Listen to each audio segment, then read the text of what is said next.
বলে যখন জান্নাতে চলে যাবে, রাসূল পাক সাল্লাল্লাহু আলাইহি ওয়াসাল্লাম আরো বলেছেন, এরপরে আল্লাহ রাব্বুল আলামিন তার নিজের হাত দিয়ে, রাসূল সাল্লাল্লাহু আলাইহি ওয়াসাল্লাম যেমন দেখিয়েছেন, তার নিজের হাত দিয়ে আমার উম্মতকে এইভাবে তুলবে আর এইভাবে জান্নাতের মধ্যে দিয়ে দেবেন। শুধু একবার নয়, বারবার, তিনবার আল্লাহ রাব্বুল আলামিন উম্মতে মুহাম্মদীকে এমভাবে তুলবেন আর এইভাবে জান্নাতের মধ্যে সর্বশেষ দিয়ে দিবেন। তাহলে বোঝা যাচ্ছে কি হিউজ পরিমাণে উম্মতে মুহাম্মদী জান্নাতের মধ্যে থাকবে। রাসূল পাক সাল্লাল্লাহু আলাইহি ওয়াসাল্লাম বলেছেন যে আমাকে কয়েকটা ব্যাপারে শ্রেষ্ঠত্ব দেওয়া হয়েছে। এর মধ্যে একটা শ্রেষ্ঠত্ব কি, যে আল্লাহ রাব্বুল আলামিন আমার নাম লিখেছেন আহমদ, আমাকে সমাজের মধ্যে প্রশংসনীয় বলা হয়। এবং আল্লাহ রাব্বুল আলামিন এই জমিনকে আমার জন্য মসজিদ বানিয়েছেন এবং আল্লাহ রাব্বুল আলামিন এই জমিনকে আমার জন্য পাক করেছেন পানির পরিবর্তে। যদি কোথাও পানি না পাওয়া যায় মাধ্যমে সে পবিত্রতা হাসিল করতে পারবে। শুধুমাত্র এই উম্মতকে আল্লাহ রাব্বুল আলামিন এই শ্রেষ্ঠত্ব দিয়েছেন। রাসূল পাক সাল্লাল্লাহু আলাইহি ওয়াসাল্লাম আরো বলেন যে আল্লাহ রাব্বুল আলামিন আমাকে যে উম্মত দান করেছেন, সর্বশ্রেষ্ঠ উম্মত দান করেছেন, এই শ্রেষ্ঠ উম্মতের মাধ্যমেও আল্লাহ রাব্বুল আলামিন আমাকে শ্রেষ্ঠত্ব দান করেছেন। আজকে কয়েকটা সুসংবাদ আপনাদেরকে দেব। এটা হলো হাদিসের মধ্যে আসছে।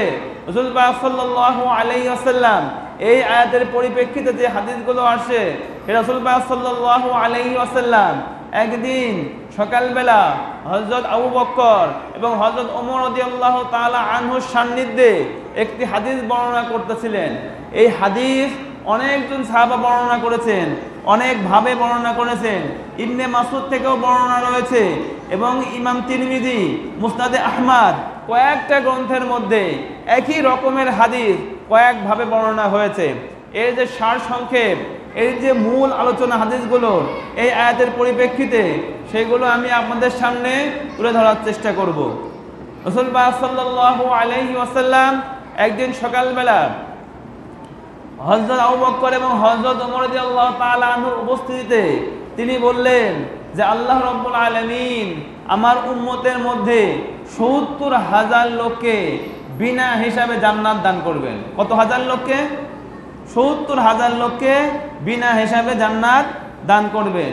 এবং এরপরে হযরত আবু বকর রাদিয়াল্লাহু তাআলা আনহু বললেন যে আর একটু বাড়ানো যায় কিনা, এটা আপনি আল্লাহ রাব্বুল আলামিনের কাছে দোয়া করেন। এরপর রাসূল পাক সাল্লাল্লাহু আলাইহি সাল্লাম বললেন যে আমি আল্লাহর কাছে দোয়া করেছিলাম এবং আল্লাহ রাব্বুল আলামিন প্রত্যেক হাজারে আবার ৭০,০০০ করে মানুষকে বৃদ্ধি করেছেন, যারা বিনা হিসাবে জান্নাতে চলে যাবে। প্রথমে ছিল ৭০,০০০, এরপরে আবার রাসূল পাক সাল্লাল্লাহু আলাইহি ওয়াসাল্লাম বললেন যে প্রত্যেক হাজারে আবার ৭০,০০০ করে। এরপর হযরত ওমর রাদিয়াল্লাহু তাআলা আনহু বললেন যে আপনি আল্লাহ রাব্বুল আলামিনের কাছে দোয়া করেন, যদি আল্লাহ রাব্বুল আলামিন কিছু আরো বৃদ্ধি করে। সেই সময় রাসূল পাক সাল্লাল্লাহু আলাইহি ওয়াসাল্লাম বললেন যে আমার উম্মতের যে ৭০,০০০ লোককে বিনা হিসাবে জান্নাতের ফয়সালা করা হয়েছে, এই ৭০,০০০ লোকের প্রত্যেক ব্যক্তির জন্য আবার ৭০,০০০ লোককে আল্লাহ রাব্বুল আলামিন জান্নাত দান করবে। সুতরাং এই উম্মতকে আল্লাহ রাব্বুল আলামিন জান্নাতে দিবেন, এটা আল্লাহ রাব্বুল আলামিনের ওয়াদা। সব থেকে বেশি জান্নাতে যাবে রাসূল পাক সাল্লাল্লাহু আলাইহি ওয়াসাল্লামের উম্মত। ঠিক একইভাবে ইবনে মাসউদ রাদিয়াল্লাহু আনহু থেকে বর্ণিত আছে, রাসূল পাক সাল্লাল্লাহু আলাইহি ওয়াসাল্লাম এক রাতে সাহাবাদেরকে নিয়ে বসেছিলেন। সে রাতে যখন সাহাবারা চলে গেল, পরের দিন সকালে রাসূল পাক সাল্লাল্লাহু আলাইহি ওয়াসাল্লাম বললেন, গতকাল রাত্রে আল্লাহ রাব্বুল আলামিন আমাকে স্বপ্ন দেখিয়েছেন যে সে কোন সমস্ত উম্মতের জান্নাতে যাওয়ার পরিমাণ কত দূর। এগুলো গতকাল রাত্রে আল্লাহ রাব্বুল আলামিন আমাকে স্বপ্নের মধ্যে দেখিয়েছেন। এর মধ্যে রাসূল পাক সাল্লাল্লাহু আলাইহি ওয়াসাল্লাম বললেন, আমি দেখেছি যে কিছু কিছু নবী আছে তার সাথে মাত্র ২-৩ জন লোক জান্নাতে যাবে, শুধুমাত্র ২-৩ জন লোক। আর কিছু কিছু নবীকে আমি এমন দেখেছি যার পিছনে শুধু কয়েকজন লোক, ছোট্ট একটি দল জান্নাতে যাবে। এবং কিছু কিছু নবীকে আমি এমন দেখেছি যার সাথে একটি তুলনামূলক বড় দল, কিন্তু একটি জামাত জান্নাতে যাবে। এবং আমি স্বপ্ন দেখেছি গতকাল রাত্রে একটি বিশাল দল জান্নাতের দিকে যাচ্ছে। তখন আমি জিজ্ঞেস করলাম এই দলগুলো কারা? এই দলগুলো দেখে আমার খুব ভালো লাগলো। তখন রাসূল পাক সাল্লাল্লাহু আলাইহি ওয়াসাল্লামকে বলা হলো যে এই যে দল জান্নাতে যাচ্ছে এটা আপনার উম্মত নয়, এটা হলো হযরত মুসা আলাইহিস সালাতু ওয়াস সালামের উম্মত। আর তার পিছনে যে সমস্ত লোক জান্নাতে যাচ্ছে তারা হলো বনি ইসরাইলের লোকজন, যারা হযরত মুসা আলাইহিস সালাতু ওয়াস সালামকে মেনেছিল, তাকে সত্য নবী মেনেছিল এবং হযরত মুসা আলাইহিস সালাতু ওয়াস সালামের বিধান অনুযায়ী তাদের জীবন যাপন করেছিল। এরা হলো সেই সমস্ত লোক যারা জান্নাতের দিকে চলে যাচ্ছে। এরপর রাসূল পাক সাল্লাল্লাহু আলাইহি সাল্লাম বললেন, তাহলে আমার উম্মতের ব্যাপারে কি ব্যবস্থা? আমার উম্মত কই যারা আমার সাথে জান্নাতে যাবে? তখন রাসূল পাক সাল্লাল্লাহু আলাইহি সাল্লামকে বলা হলো যে আপনি ডান দিকে তাকান। রাসূল পাক সাল্লাল্লাহু আলাইহি সাল্লাম ডান দিকে তাকালেন। রাসূল পাক সাল্লাল্লাহু আলাইহি সাল্লাম দেখতে পাইলেন যে ডান দিকে যত দূর দেখা যায় তত দূর শুধু মানুষ আর মানুষ, পাহাড়কে ঘিরে নিয়েছে। মানে চারিদিকে এত মানুষ যে মাঝখানে যে পাহাড় রয়েছে সে পাহাড়ও মানুষের নিচে চলে গিয়েছে। পাহাড় আর দেখা যাচ্ছে না, ফাঁকা জায়গা দেখা যাচ্ছে না, শুধুমাত্র মানুষ দেখা যাচ্ছে। এরপর রাসূল পাক সাল্লাল্লাহু আলাইহি ওয়াসাল্লামকে বলা হলো আপনি বাম দিকে লক্ষ্য করেন। রাসূল পাক সাল্লাল্লাহু আলাইহি ওয়াসাল্লাম বাম দিকে লক্ষ্য করলেন।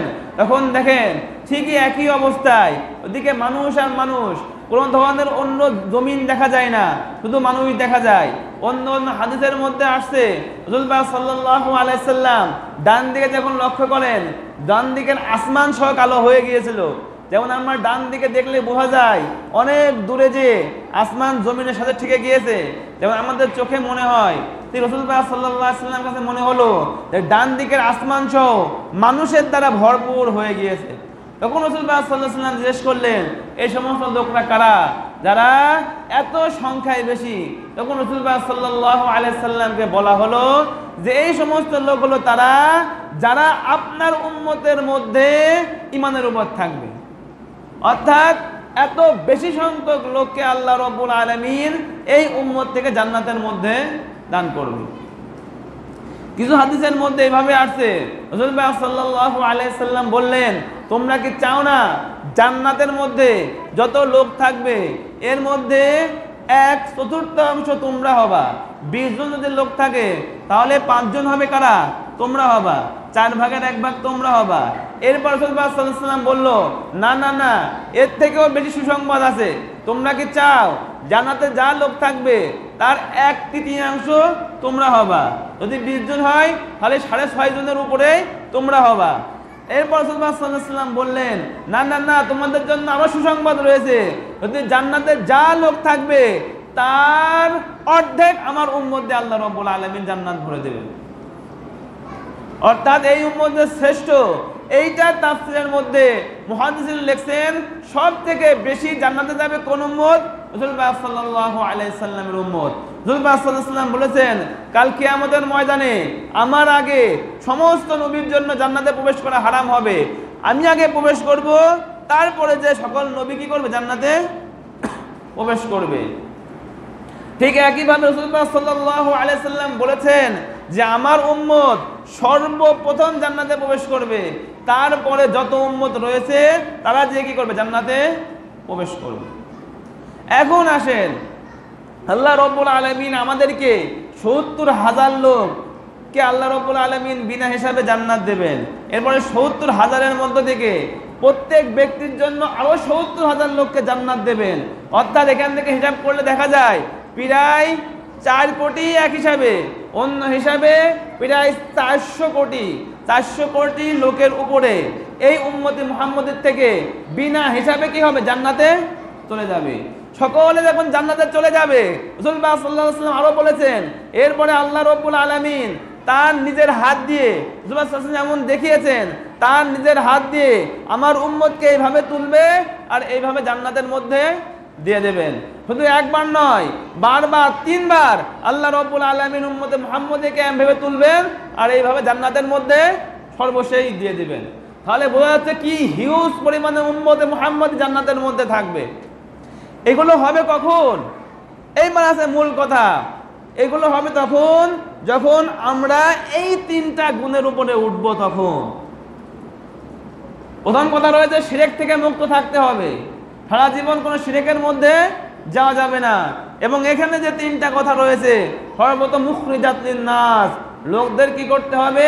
উপকারে আসতে হবে, লোকদের কল্যাণে কাজে লাগতে হবে, লোকদের বিপদে সহযোগিতা করতে হবে।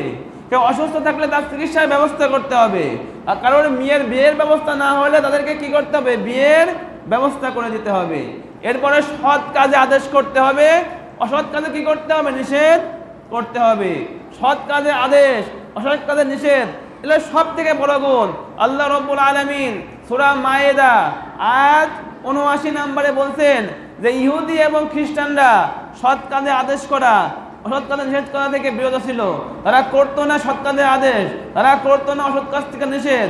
আল্লাহ রাব্বুল আলামিন বলছেন কানু লা ইয়াতানাহাউনা আন মুনকারিন, তারা কোনো ভুলক্ষেপ করতো না, কোনো ধরনের কানু লা ইয়াতানাহাউনা আন মুনকারিন ফালু হাবিসা মা কানু ইয়াফালুন, তারা যে সৎ কাজে আদেশ এবং মন্দ কাজ দেখলে মানুষকে ফিরিয়ে রাখতো না, এটা কতই না ঘৃণিত কাজ ছিল, তারা কতই না ঘৃণিত কাজ করত।